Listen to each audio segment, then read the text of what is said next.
भागलपुर में एक जन आंदोलन, और वो भी मसला ऐसा जो भागलपुर के लिए ज़रूरी है। भागलपुर में इसके पहले भी कभी डीआरएम ऑफिस की बात हुई थी, आया भी, पत्थर भी लगा, लेकिन वो भी वापस चला गया। कभी भागलपुर में हवाई जहाज़ का उड़ान था, लेकिन वो भी यहाँ से वापस हो गया। अगल बगल के ज़िलों में शिफ्ट किया, लेकिन भागलपुर नहीं हुआ। ये दर्द, ये तमाम जो लोग बैठे हुए हैं धरने पे, सिर्फ उनका नहीं है, बल्कि ये पूरे आवाम का दर्द है। और इसलिए दर्द है कि अगर हवाई सेवा होती है तो उसके उड़ान में और कई पंख लग जाएंगे और भागलपुर के विकास की बात, उसकी कहानी सामने आएगी। मैं इन लोगों से बात करता हूँ, दर्द क्यों, और सिर्फ यही लोग आवाज़ क्यों उठा रहे हैं, क्यों उठा रहे हैं आवाज़? ये हमारी आवश्यकता में एक आती है। भागलपुर सिल्क सिटी के नाम से जाना जाता है, और आज हमको जो मेरी आवश्यकता है, अब तो स्मार्ट सिटी हो गई। स्मार्ट सिटी हो गई, लेकिन स्मार्ट सिटी में हम अपने सुविधाओं से वंचित हैं। हमारे यहाँ भागलपुर में हवाई जहाज का नहीं होना भागलपुर को टापू बनाने के समान है। आपने इतने इतने जनप्रतिनिधि को टांग रखा है। ये विधानसभा है। हाँ ठीक है, तो उनके मुंह से आवाज़ नहीं निकल रही? नहीं, सबसे अप्रोच किए, किसी ने कहा मेरा सत्र विधानसभा का चल रहा है। सांसद को जब बोले अजय कुमार मंडल जी को, उन्होंने कहा मैंने रिप्रेजेंट कर दिया है ज्योतिराज सिंधिया उड्डयन मंत्री को। तो ये हमारी समस्या का समाधान नहीं है। हमारी समस्या का समाधान है, छोटे छोटे बच्चे कह रहे हैं प्रधानमंत्री को, मोदी अंकल हमें हवाई जहाज दे दो ना। हमारा पेशेंट, जब हम समाज में जाते हैं तो लोग बोलते हैं हमारा पेशेंट वहाँ जाएगा कैसे। होली में हमारे लोगों ने कहा हमारा बच्चा बेंगलोर से नहीं आ पा रहा है, कैसे होगा। हवाई जहाज की आवश्यकता एक एक जन को है। और है इससे क्या हो जाएगा? नहीं, सबसे पहले तो मैं ये बताना चाहूँगा कि यहाँ के जनप्रतिनिधियों को या तो भागलपुर के भौगोलिक स्थिति से अवगत नहीं है, प्रशासन भी अपना सिर्फ अपने कर्तव्य का कोई ज्ञान नहीं है, कोई लेकिन वोट तो आप दे देते हैं। नहीं, वोट देते हैं, ये हमारी गलती है, लेकिन अब वो गलती भागलपुर नहीं करने जा रही है। और ऐसे जनप्रतिनिधियों को, जिनको कि पार्लियामेंट में अगर हमारी बात को नहीं उठाएंगे और हमको अगर हवाई सेवा नहीं मिलेगा तो इस बार जनता मुंह तोड़ जवाब देगी और उनको अपना रिजल्ट मालूम हो जाएगा। कृषि संस्कृति से जुड़े हुए लोग हैं। अगर यहाँ एयरपोर्ट हो जाएगा, कार्गो की सुविधा होगी, हमारे मक्के का और ये धान का ये व्यापार बढ़ेगा और ये एक्सपोर्ट होगा, जिससे कि हमारे किसानों की आमदनी दोगुनी होगी। शैक्षणिक, राजनीतिक, धार्मिक और स्वास्थ्य हर क्षेत्र में जब एयरपोर्ट चालू हो जाएगा तो वो बहुत बड़ा काम करेगा। ये हैं सोनू घोष जी, बीजेपी से हैं जी। देखिए, दल पार्टी अपने जगह पर है। आज हम लोग एयरपोर्ट संघर्ष समिति के तहत हम लोगों ने आह्वान किया है, क्योंकि हर घर और जन जन में हवाई जहाज की आवश्यकता है। भाई, आपके ताल्लुकात सहनवा जी से, आपके ताल्लुकात चौबे जी से बात क्यों नहीं रखते? हाँ ठीक है, बात जाती है, बात आती है। अब तो उनका भी विवेक है, वो भी तो इसी भागलपुर में जन्मे हैं। कब तक विवेक साथ रहेगा? अब तो देखिए, इसके लिए हम लोग ने आज जो है हवन भी किया है।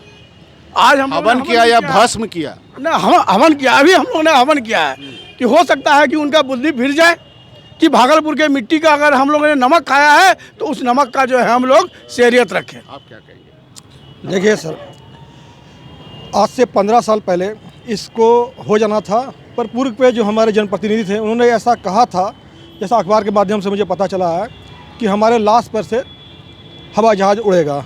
और ये नाम बोल दीजिए ना। सभी जानते हैं सर, सभी जानते हैं इस बात को। नाम बोलिए। और चौबे जी थे क्या? सर सभी जानते हैं, आप भी सर जानते हैं इस बात को, नाम लेना उचित नहीं है सर। और ऐसा है सर कि उनको लगता है कि यहाँ पे अगर उनके कार्यकाल में विकास हो तो उनके कार्यकाल में हो। ठीक है, वो जनप्रतिनिधि ने हवाई बात की, जो मौजूदा है वो क्या कर रहा है? सर, उनके द्वारा तो बहुत सारी बातें कहा गया था, गंगा का पानी मीठा पिलाएंगे, गंगा किनारे हम जुहू पार्क बम्बई की तरह बनाएंगे। वर्तमान की बात करिए। पर सर ऐसा कुछ भी उनके रीजन में नहीं हुआ, जिस कारण से हम लोग का क्षेत्र है कि हम लोग सब दिन उनको वोट देते हैं। जो आपके पीछे टंगे हैं उनको टांग दीजिएगा। जरूरत पड़ेगा तो टांग देंगे। क्यों जरूरत पड़ेगी? काम मान लीजिए हम लोगों का काम ही नहीं हो रहा है, चाहे सिल्क सिटी के नाम से हो या हवाई जहाज़ के नाम से हो, किसी चीज़ में कोई भी तत्परता नहीं दिखाते हैं। अच्छा अमन जी इधर आइए, आजकल आप बहुत टंगे हुए दिखते हैं। सर ये भागलपुर ज़िले के सभी लोगों की आवश्यकता है, ज़रूरत है। मुझे यह कहना है कि सभी लोगों को सामने आना है।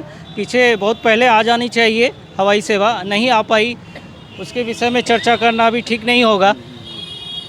भागलपुर के सभी जनप्रतिनिधि संवेदनहीन हैं। जनता के समस्या और जनता के किसी तरह का ताल्लुकात नहीं है। बुद्ध नहीं बुद्धू हो गए। हाँ एकदम श्योर श्योर। और इस बार जनता उनको सबक सिखाएगी। अच्छा एक बात बताइए कमल जी, हर एक बार सर यही होती है कि जनता सबक सिखाएगी, सिखाता कोई भी नहीं है। आप एक बात बताइए कि इसमें अभी जो लोग हैं, क्या भागलपुर शहर के और संगठन को जोड़ेंगे आप इसमें?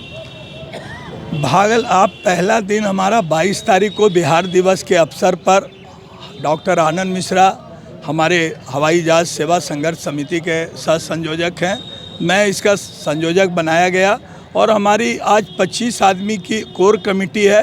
इसमें भागलपुर के चैम्बर ऑफ कॉमर्स के जितने निर्वाचित हैं उन्होंने यहाँ आकर ये सारी बातें आपने कही। एडवोकेट एसोसिएशन जो भागलपुर का बार एसोसिएशन है उसके अध्यक्ष ने भी हम लोगों के साथ आह्वान करेंगे, जो भी संगठन है भागलपुर सब लोग आ गए, कोई नहीं बचे। भारत सरकार के उड्डयन मंत्री ज्योतिराज सिंधिया जी को भी आज हमने जिला पदाधिकारी के माध्यम से अपना मेमोरेंडम दिया है, स्मारक पत्र उनको दिया है कि हमको हवाई जहाज चाहिए और ये आंदोलन हमारा चलता रहेगा। कब तक? अनिश्चितकालीन है, आमरण भी हो सकता है। अगर हम ये बात कहें तो भागलपुर जैसे इलाके में एनटीपीसी भी है। जब एनटीपीसी खुला तो उम्मीद बढ़ी थी कि यहाँ के व्यवसायियों को, यहाँ के लोगों को रोजगार मिलेगा, लेकिन जो उसका इंसुलरी यूनिट है वो भी कोलकाता से आ रहा है। अब सरकार ये तय करी कि हम थर्मल पावर के जगह जो है सोलर पावर लगाएंगे। वो कनेक्टिविटी भी नहीं होने की वजह से उसका भी मार भागलपुर को झेलना पड़ेगा। हवाई सेवा इसलिए ज़रूरत है कि अगर हवाई सेवा होता है तो यहाँ के लोगों की पेइंग कैपेसिटी है, वो पे कर सकते हैं। लेकिन अगर ये नहीं हो रहा है, ये भागलपुर के लिए दुर्भाग्य है, भागलपुर से चुने हुए जनप्रतिनिधियों के लिए दुर्भाग्य है और ये हमारा भी दुर्भाग्य है। सहारा समय के लिए भागलपुर से अनुज कुमार सिंह।